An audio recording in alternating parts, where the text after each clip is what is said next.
Hi everyone, Miss Clark here. I just wanted to give you a quick walkthrough. This will be a tutorial on how to access your student email and Canvas, okay? So the first thing that you need to do is you will need to have your student ID number for this. You will need to come to the Fresno City College homepage. You're going to go to My Portal here on the top right, and you will be asked to sign in.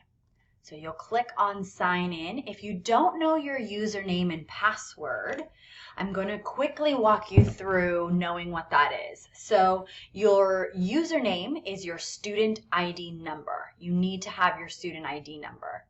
Your password is going to be your first initial in capital, your second initial in lowercase, okay? So if my name is Reagan Clark, my initials are going to be RC.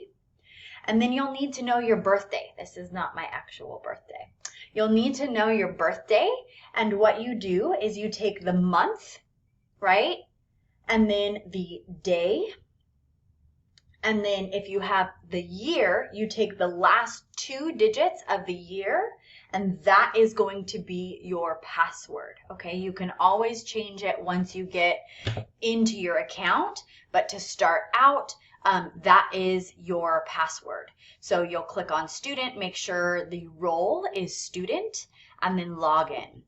This will bring you to the dashboard, and again, if this is your first time signing in, it might ask you for your communication preferences, right? You'll need to update your email. You can include a personal email in addition to your student email, and your phone number in case there are campus-wide announcements that go out that the college has your contact information.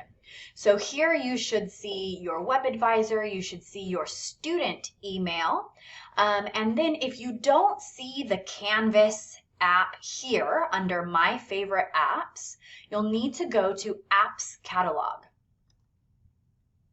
And you should see the icon for Canvas. There's the 3 bars up at the top right. Click on Add to My Favorites. And then you go back to the Dashboard tab. Once you get to Dashboard, you'll see that Canvas icon, and you can click on Canvas. That will take you to your dashboard where all of the courses that you are in will show up. Or it will take you to your student email where I have already sent an announcement out, okay? So that is a very quick tutorial on how to access Canvas and your student email, all right? Thank you.